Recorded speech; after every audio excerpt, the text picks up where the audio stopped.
Қыздар, тиктоктың өзіне видео монтаж жасап үйренеміз. Тиктоктың өзіне видео монтаж жасау үшін ортадағы плюсикті басамыз. Ортадағы плюсті басып, экранды өзімізге немесе өнімге қаратып аламыз. Бұл мен, сәлем, қалайсыздар? Қараңыздар, фото болса, өздеріңізді суретке түсіргілеріңіз келсе, фотоны басасыздар. Егер де сіз видео түсіргіңіз келсе, осы жердегі секундын келістіріп аламыз. Яғни сіз қанша минуттық видео түсіргіңіз келеді, соны өздеріңізге қаратып дұрыстап аласыздар. 15 секунд па, 60, яғни 1 минут па, 3 минут па, оны өздеріңіз таңдап аласыздар. Осы жерде видеоны өздеріңізге таңдап аласыздар, айтатын сөздеріңізді алдын ала дайындап аласыздар. Мүмкін сіздер өнім түсіресіздер, мүмкін өздеріңізді түсіресіздер. Соның барлығын алдын ала жоспарлап аласыздар. Енді қараңыздар, осы жерде камера, тема, стрим деген тұр. Мысалы, сіздер 1000 подписчикке жеткен кезде, сіздер прямой эфирге шығып, өздеріңіздің кез келген өнімдеріңізді сатсаңыздар болады. Осы жерде стрим дегенге келтіріп аламыз, начат эфир деп басамыз, және де прямой эфирге тікелей осылай кіріп кетеміз. Дәл қазір маған бұл прямой эфир керек емес, сондықтан мен сіздерге көрсетіп жатырмын. Бұл прямой эфирге біз тек қана 1000 подписчик болғанда ғана шыға аламыз. Пока маған ол керек емес, сондықтан мен завершитті басып, сыртқа шығып кетемін. Енді өзіміз видео қалай түсіреміз, қыздар? Ол үшін ортада тұрған плюсикті басып, экранды өзіме қаратып алдым, және де минутын келтіріп алам. Қанша минут қоям? Мен міне қараңыздар, 15 минут, 1 минут, 3 минутқа қойып алдым. Енді қараңыздар, видео түсірейін деп жатырмын. Айтатын сөзім дайын, мен бастадым. Ол үшін ортадағы қызыл кнопканы басам. Қызыл кнопканы басып, айтатын сөзімді алдын ала дайындап айтам.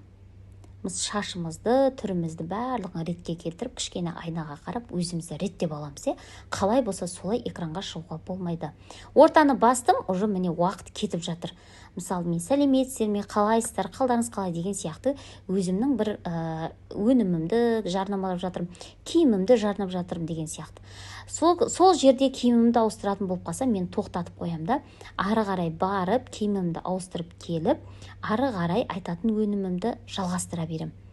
Осылайша мен 3 минут бойы болсын, 1,5 минут болсын, 1 минут болсын реклама жасап, птичканы басам. Міне, бізде уже видео дайын.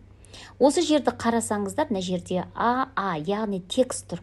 Сол тексті бассам, қыздар, не істеймін? Тексті басқаннан кейін мен өзім осы жерде сөз жазып қоям.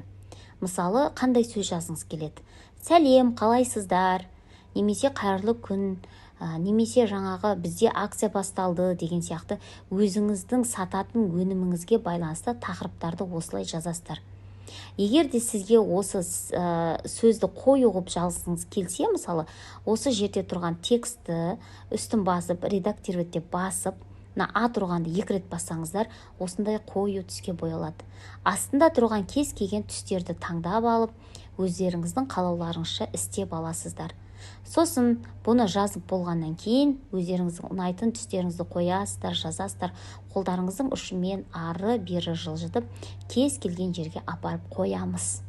Кез келген жерге апарып қойғаннан кейін, қыздар, далені басып, видеомызды жүктеуге дайындаламыз. Осы жерді қарасаңыздар, обложка деген тұрады, яғни обложка қоямыз. Обложка дегеннің үстін басамыз, және де мына жерде кез келген обложканы қоясыздар. Ол өздеріңіздің қалауларыңызша. Қызыл түсті қойдым, мысалы, танысу, немесе қара түс қоясыздар ма, мына жерде көк түс қоясыз ба, жасыл түс қоясыз ба, өздеріңіздің қалауларыңызша кез келген түсті қойып шығасыздар.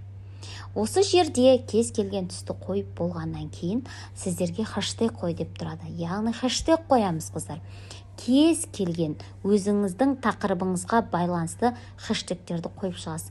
Мысалы, мен НЛ, қосымша табыс, онлайн жұмыс деп жазғым келді. Сіздер өздеріңіздің тақырыптарыңызға байланысты қоясыздар.